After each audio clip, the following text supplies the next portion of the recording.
Hello dear all, मैं चंद्रभान प्रसाद हूं और मेरे साथ राहुल नागपाल साहब हैं। आपका स्वागत है। Thank you sir, thank you, आभार। और यह आज का एपिसोड हम कुछ गीत के माध्यम से शुरू करना चाहते हैं। और साहित्यकार लोग बताते हैं कि गीत संगीत भी अभिव्यक्ति का एक बहुत मजबूत माध्यम होता है। अमेरिका में ब्लैक लोगों ने इसका इस्तेमाल किया है।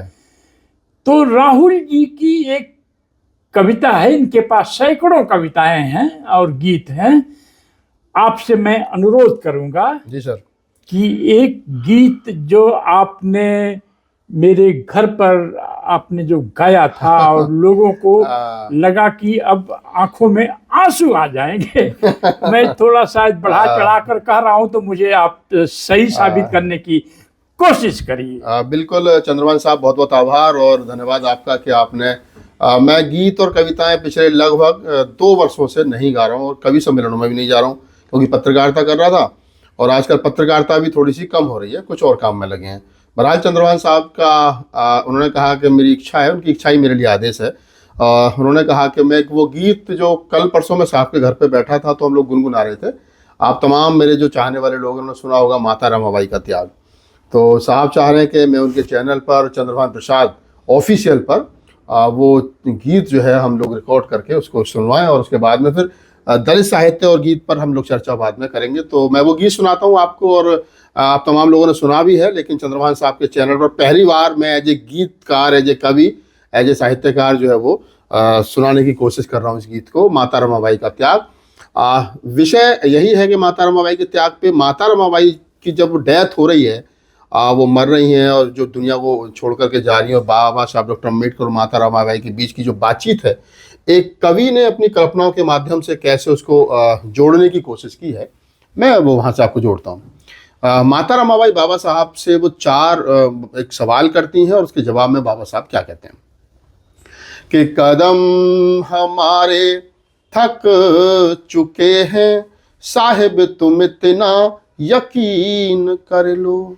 माता रमाबाई बाबा साहब से कह रही हैं कि कदम हमारे थक चुके हैं, साहिब तुम इतना यकीन कर लो। मैं 4 बच्चे गंवा चुकी हूँ, साहिब तुम इतना यकीन कर लो। और हमारा राज रतन नहीं है, इस धरा पर यकीन कर लो। बाबा साहब का जो सबसे प्रिय पुत्र था राजरतन, जब वो भी मर गया तो माता रमाबाई ने कहा अब तो राजरतन भी मर गया, अब क्या जिद लगा रखी है आपने, मिशन मिशन मिशन। तुम तो कहते थे कि राजरतन बड़े होकर के राजा बनेगा, हवा में उछाल करके जब उसको खेलते थे। तो माता रमाबाई कहती है कि हमारा राज रतन नहीं है, अरे इस धरा पर यकीन कर लो। और मिशन तुम्हारा तुम्हें मुबारक, मैं जा रही हूँ यकीन कर लो। तो बाबा साहब डॉक्टर अम्बेडकर इसके जवाब में क्या कह सकते हैं? एक लाचार पति जो जीवन भर अपनी पत्नी को वो सुख सुविधाएं नहीं दे पाया जिसकी वो हकदार थी। तो मेरा अपना कवि ये मानना है कि बाबा साहब ने क्या सोचा होगा, क्या विचारा होगा, क्या कहा होगा। तो सुनिए कि अभी समय है जरा सा नाजुक, रमा तुम इतना यकीन कर लो। और बिना तुम्हारे चल ना सकूंगा, रमा तुम इतना यकीन कर लो। और हमारे बच्चों की ये कुर्बानी, अरे ना जाएगी व्यर्थ, यकीन कर लो। और ये दुनिया तुमको नमन करेगी, मैं बोलता हूँ यकीन कर लो। और बाबा साहब कहते हैं, जब माता रमाई मिशन की बात करती हैं कि मिशन हमारा बहुत बड़ा है, रमा तुम इतना यकीन कर लो। कि मिशन हमारा बहुत बड़ा है, रमा तुम इतना यकीन कर लो। और हजारों वर्षों कि ये गुलामी टूटेगी एक दिन, यकीन कर लो। और हजारों राज रत्न खेलेंगे, अरे इसी धरा पर यकीन कर लो। और हमारे बच्चे बनेंगे राजा, मैं बोलता हूँ यकीन कर लो। तो ये वो कविता चंद्रभान साहब सुनना चाहते थे और मुझे प्रॉपर याद भी नहीं है, कुछ लाइनें इधर उधर मुझे लग रहा है इसमें हो गई, लेकिन हाँ ये कविता प्रॉपर है।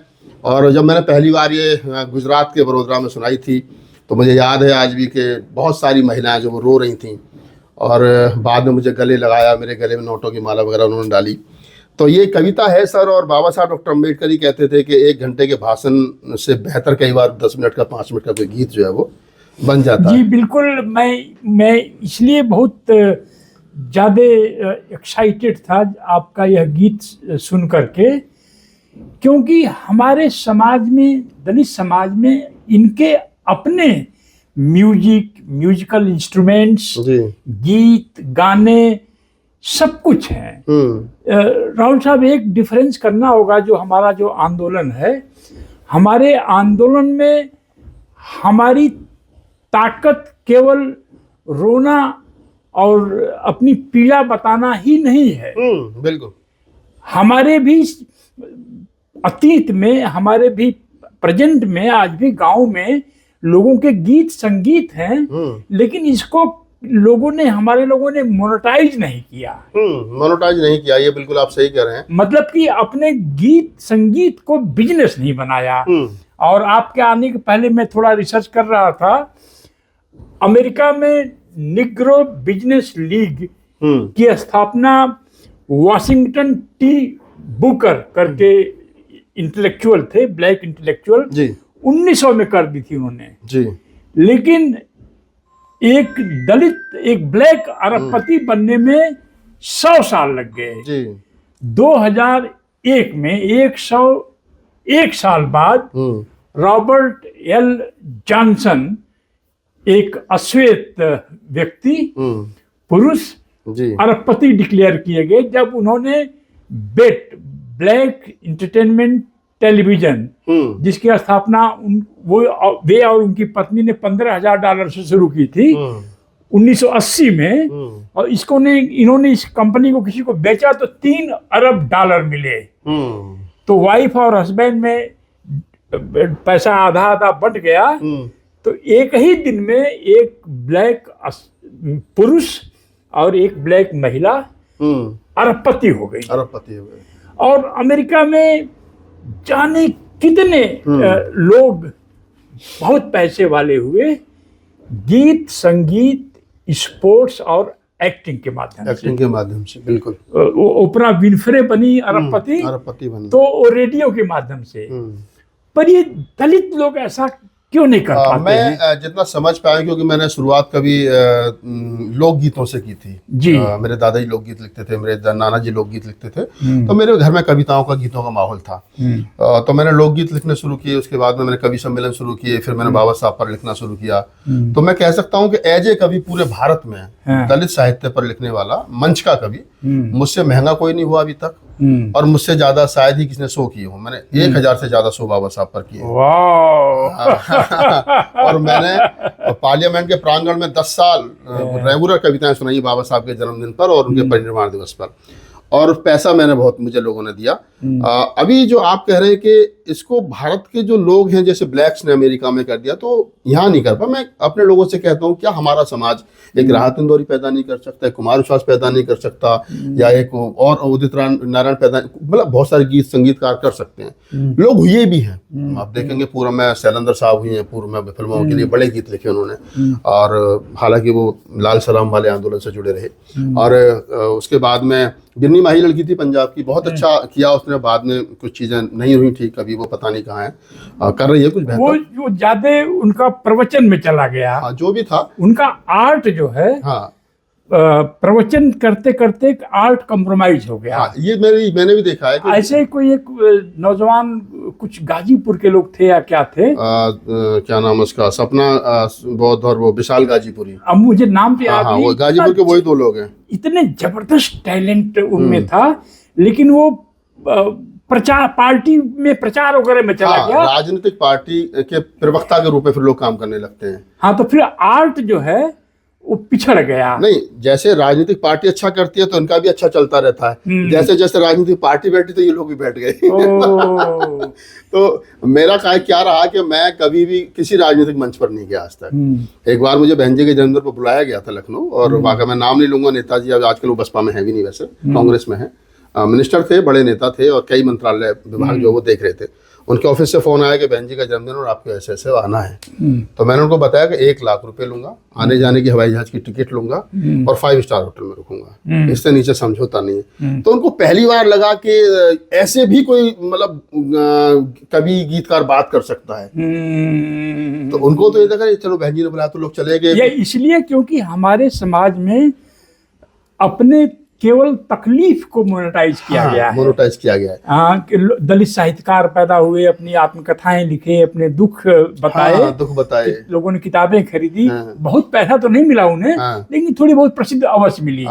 लेकिन एक डफली पर दलित समाज का पूरा मोहल्ला नाच उठता था, पूरा दलित हैमलेट गांव, उसको हम अपनी ताकत क्यों नहीं बना पा रहे हैं? यही सबसे बड़ी बात। आज भी देखना चाहते हैं कि कभी है तो वही कुर्ता पजामा होगा, वही नीचे कैसे थैला पड़ा हुआ होगा, दाढ़ी बड़ी हुई होगी, किसी ने चाय पिला दी तो कविता सुना दी, किसी ने दारू पिला दी तो विस्की के चक्कर में कविता सुनाते रहे। वो होटल में रुकवा दिया, वो ट्रेंड मैंने ब्रेक किया खास तौर से मंचों पर। मैं नहीं, मैं जाऊंगा तो मुझे हवाई जहाज की टिकट चाहिए, AC फर्स्ट का चाहिए, AC सेकंड का चाहिए, होटल चाहिए, सूटेड वोटेड जाऊंगा, बैंड अच्छे कपड़े पहन के जाऊंगा। तो लोगों को मेरे बाद वाली आने वाली कविता के क्षेत्र में जो बच्चे आए, उनको लगा कि नहीं यार, राहुल नागपाल जैसा बना जा सकता है। और जो आपने अभी कहा कि मेरे बाद में कुमार आकाश आए, बहुत अच्छा किया उन्होंने, पवन तारा आए, राहुल सोनी आए, अभी लड़की हमारी शिष्या है, मेरी छोटी बहन जैसी वंदना सिद्धार्थ है, वो देश भर में जा रही है और बड़े महंगे शो कर रही है। तो वो ऐसा नहीं है कि मतलब वो लोग कर रहे और बेहतर कर सकते हैं, मैं करूँ अभी और बेहतर करना है। तो जो आपने अमेरिका से अमेरिका के ब्लैक से जो भारतीय दलितों की आर्टिस्टों की जो तुलना की, उसका सबसे बड़ा कारण यह है कि उन्होंने अपना टीवी चैनल बनाया। हमारे लोगों के पास में टीवी चैनल बनाने के लिए, पार्टी बनाने के लिए पैसा है, NGO बनाने के लिए पैसा है, टीवी चैनल बनाने के लिए पैसा नहीं। अच्छा, उसमें एक चीज ध्यान देना होगा राहुल साहब, उन्होंने केबल टीवी बनाया। हाँ, क्योंकि वो उस समय जो है उनके पास वो कौन सा राइट है, वो जो टेलीविजन चलता था पहले सैटेलाइट से, उसे खरीदने की ताकत नहीं थी उनके पास। तो उन्होंने घर घर में केबल लगा करके अपना चैनल शुरू किया और अरबपति बन गए। और उसके बाद यह फैशन में आ गया। जो रैप जो है, जो रैपर्स हैं, ब्लैक रैपर्स, वो तो कितने पैसे वाले हो गए और ब्लैक ब्यूटी, ब्लैक क्या नाम है, फीमेल मॉडल, देखिए आप ये सारा कुछ है। तो मैं समझता हूँ कि देखिए दलित समाज तो जैसा आपने मुझे बताया कि ये आप अपना चैनल का एज ग्रुप ऑडियंस का ट्रैक कर सकते हैं। आज मैं आपके आने से पहले देखा कि 17 साल के उम्र के एक भी मेरे व्यूअर्स नहीं है। नहीं, उनको लगता है कि चंद्रभान प्रसाद साहब अपने चैनल पर, चंद्रभान प्रसाद ऑफिशियल पर जो बातें कर रहे हैं वो हमारे काम की है ही नहीं। बिजनेस जैसे कि बिजनेस की बात कर रहे हैं। अच्छा, ये बताइए कि बिजनेस के प्रति दलितों में अट्रैक्शन क्यों नहीं है? बिजनेस से पैसा आता है, और मैंने अभी परसों बिलासपुर के भाषण में एक बात कही थी कि मनुस्मृति को जलाने की जरूरत नहीं है। 25 दिसंबर 1927 को बाबा साहब ने मनुस्मृति जला दी, ठीक है, वो एक एपिसोड हो गया, बात खत्म होगी। अब हर साल आप उसको उत्सव के रूप में मना रहे हो, लाखों रुपए प्रोग्राम में खर्च कर रहे हो, उसको मैं समझ रहा हूँ पैसा व्यर्थ है। मनुस्मृति को जलाने के बजाय जो मनुस्मृति ये कह रही है, आप ही कहते हैं सर, मैं आप ही की बात को रिपीट कर देता हूँ कि मनुस्मृति के अनुसार दलितों को गधा और कुत्ता ये उनका धन हो सकता है, और पैसा उनके पास नहीं हो सकता, पैसा है तो उसे छीन लिया जाए। तो जो मनुस्मृति ये कह रही है, तो आपको चाहिए कि आप ज्यादा से ज्यादा पैसा बनाएं। असली मनुस्मृति का विरोध यही है। असली मनुस्मृति को जलाना यही है कि दलित करोड़पति हो। तो पर जब मैं दलित पूंजीवाद का नारा लगाया 2002 में जनवरी में भोपाल में दिग्विजय सिंह साहब के कॉन्फ्रेंस में, तो दलित मुझसे नाराज क्यों हो गए? नहीं, आप कांग्रेस के मंच पे खड़े होकर के बात कर रहे थे ना। अच्छा। और जो अपने आप को बहुजन समाज की पार्टी बनने का दम भरते वो ये काम कर नहीं रहे थे। तो चंद्रभान साहब की तो मजबूरी थी कि वहां जाना पड़ा, उन्होंने काम किया भी। और जो लोग विरोध कर रहे थे उन्होंने कुछ किया ही नहीं, उनका काम ही विरोध करना है। एक तबका सर समाज में ऐसा तय, मुझे क्यों आखिरकार कवि सम्मेलन छोड़ने पड़े? मैं तो एक 7 से 8 लाख रुपए के प्रोग्राम तो मैं सरकारी करता था। मैंने कहा कितनी प्रोग्रामों का मैं भारत का पहला दलित कवि था, बाबा साहब पर कविता सुना करके घर भी चलाता था और इनकम टैक्स भी देता था। क्योंकि सरकार ही, मैं भारत सरकार मुझे बुलाती थी, रेलवे के प्रोग्राम मैं करता था, LIC के मैं करता था, CPWD PWD के प्रोग्राम मैं करता था, बाबा साहब की जयंती पर पार्लियामेंट में मैं शो कर रहा था, मुझे कोई दिक्कत नहीं थी। 7-8 लाख रुपए मैं शो कर रहा था, तो सरकार के खाते से मेरे पास में 7-8 लाख रुपए सरकारी पैसा आ रहा था। तो 2019 में मुझे ब्लैक लिस्ट कर दिया गया मोदी जी की सरकार में। आम लोगों की पहुंच से दूर हो गया। राहुल नागपाल को बुलाएंगे, 50,000 देंगे, आने जाने की हवाई जहाज की टिकट देंगे, तो मुझे फिर मजबूरी में पत्रकारिता करनी पड़ी। अच्छा, तो आपसे ये आखिरी सवाल है, ये कवि साहित्य का कवि, मंच का कवि, ये मामला क्या है? गीत संगीत ये क्या है? मैं इसको थोड़ा बता देता हूँ आपके दर्शकों को कि साहित्यकार, साहित्य के कवि, जैसे मैं हिंदी कवि सम्मेलनों की बात कर लूँ तो हरवंश राय बच्चन साहब और अपना दिनकर साहब, ये साहित्य के बड़े कवि हैं। आज भी हम कान पकड़ के नाम लेते हैं इनका कि साहब हमारे साहित्य में इनसे बड़ा शायद ही कोई कवि हो। मैथिली शरण गुप्त साहब, तो ये बड़े कवि हैं, लेकिन इनके नाम पर कभी भीड़ नहीं जुटी। मंच पर अगर इनको बुला लिया जाए और कहा, अपने के दौर में कहा गया कि हरवंश राय बच्चन साहब आ रहे हैं मधुशाला सुनाने, तो शायद लोग नहीं आएंगे। उनकी कविताएं कैलेट क्लास सुनता था। लेकिन अगर मंच पर बुलाना है तो आपको गोपाल दास नीरज को बुलाना पड़ेगा, काका हाथरसी को बुलाना पड़ेगा, हुल्लड़ मुरादाबादी को बुलाना पड़ेगा, बाल कवि बैरागी को बुलाना पड़ेगा। ये वो लोग थे जिनके नाम से लाखों लोग सुनने के लिए आते थे। तो मंच के कवि वो थे जो आम जनता जो उनको सुनकर के गाती थी, गाती भी चली जाती थी। और आज मुझे बता दिए कि दिनकर साहब की कौन सी ऐसी कविता जो आज की नौजवान को याद हो, लेकिन काका हाथरसी की जरूर याद होंगी, गोपाल दास नीरज की जरूर याद होंगे लोगों को। तो ये अंतर है। तो ये अंतर है। मंच का कवि वो होता है कि जो अपने वाणी से मंच के सामने बैठी ऑडियंस को बांधे रखे। और साहित्य का कवि वो होता है कि उसकी कविता साहित्यिक दृष्टि से ठीक होनी चाहिए, उसको लोग सुने या ना सुने वो बात अलग है। तो साहित्यिक कविता और मंच की कविता और मंचीय कवि और साहित्य कवि में ये फर्क बेसिक होता है। जैसे लोकगीत की हम बात कर लेते हैं, तो लोकगीत गांव देहात में आपने भी, जैसे आप तो आजमगढ़ से आते हैं, आपको बेहतर पता होगा कि आजमगढ़ साइड में भोजपुरी में जो गाने गाए जाते हैं उनमें आजकल तो बहुत ज्यादा फुहड़ता आ गई है, लेकिन एक समय पर दौर था कि भोजपुरी में बड़े अच्छे गीत गाए जाते थे। और वो गांव देहात में गाए जाते थे, बेटी की शादी में गाए जाते थे, बेटे की बहू के आगमन पर गाए जाते थे। वो लोक कला है, लोक साहित्य है। पर ये दलित समाज का जो इंटेलेक्चुअल है, हमारे यहाँ आजकल बुराइयों की बात होती है तो दलित नेताओं को ही टारगेट करते हैं, MP MLA को। लेकिन दलित इंटेलेक्चुअल्स ने जो दलित समाज की जो कल्चर है, जो उनके म्यूजिक है, उनके सॉन्ग्स हैं, उनकी म्यूजिकल इंस्ट्रूमेंट्स हैं, ये समाज के सामने क्यों नहीं परोसा? इसमें मैं समझता हूँ कि ये आर्टिस्ट भी कहीं ना कहीं दोषी हैं। मैं देखता था, मुझे खूब याद है चंद्रभान साहब के, मैं नाम ही ले लेता हूँ, no problem. Bahujan Samaj party के मंच पर भीड़ को इकट्ठा करने के लिए एक आदमी साड़ी पहन के नाच रहा है, एक आदमी गा रहा है, उसके साथ में है दोनों मर्द, लेकिन एक जनाना बना हुआ है, एक मर्दाना बना हुआ है। एक हारमोनियम बज रहा है, ढोलक बज रही है, भीड़ एंजॉय कर रही है। बाद में नेताजी आ गए, नेताजी जिंदाबाद, नेताजी जिंदाबाद। तो उनको मंच से थोड़ा सा साइड किया गया, भाई नेताजी की चलो साइड हटो, तुम्हारा काम खत्म। तब वो फिर बैठे हैं अपना, पहले उसकी ढोलक नीचे उतारेगी, फिर हारमोनियम नीचे उतारा गया, फिर जो जिसने अब तक 5,000 की भीड़ को साध के रखा था उसको नीचे मंच से उतार के फेंक दिया। और वो फिर नीचे बैठा, नेताजी जाएंगे तो मुझे पैसा मिलेगा, नेताजी जाएंगे तो मुझे 200-400 रुपए मिलेंगे। फिर बाद में वो नेताजी चले गए जो ऑर्गेनाइजर, तो उसने कहा मेरी पैसे तो दे रहे, तेरे पास इनाम आता होगा और क्या करेगा। तो आर्टिस्ट को राजनीतिक दलों ने सिर्फ भीड़ रोकने का साधन बनाए रखा।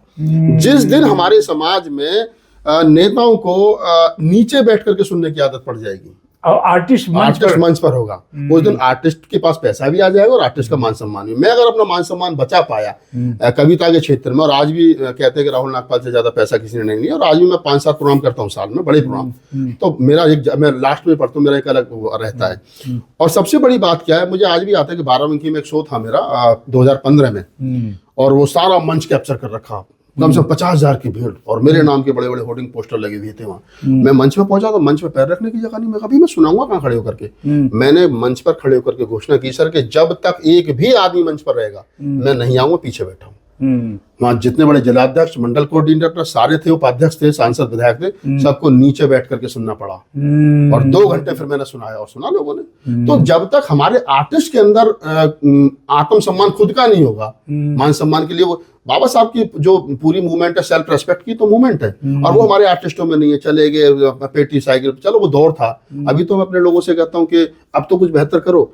तो अभी भी क्या है कि जब मैं देख रहा हूँ कि जो हमारे साथ के, मेरे साथ के आर्टिस्ट थे, चाहे वो गीतकार थे, शायर थे, कवि थे, गाने वो जो भी थे, बहुत सारे लोग छोड़ के चले गए, पैसा नहीं मिला। हेमंत हमारा साथी है आजकल, वो लखनऊ में कुछ ढाबा वगैरह उन्होंने खोल रखा है। एक लड़का और था, रत्न जितन था, वो पता नहीं किसी कंपनी में काम कर रहा है। एक लड़की है, कुछ हमारे समाज के बच्चे जो अच्छा कर रहे थे उनको बार में जा करके गाना पड़ा बाद में। तो ये स्थिति हो गई। और फिर कुछ लोग पार्टी के प्रवक्ता हो गए, पार्टी के लिए गाना शुरू कर दिया, पार्टी बैठ गई तो वो भी बैठ गए, तो बचा नहीं। जो बाबा साहब डॉक्टर अम्बेडकर के नाम पर गीत, रागनी, ढोला, रसिया, शायर, कविता, गीत जो भी गाया गया, आजकल वो गाने वाले लोग बहुत कम बचे हैं। और नई पीढ़ी आ नहीं रही है, और नई पीढ़ी इसलिए नहीं आ रही कि उसको लग गया कि इस क्षेत्र में कुछ है नहीं।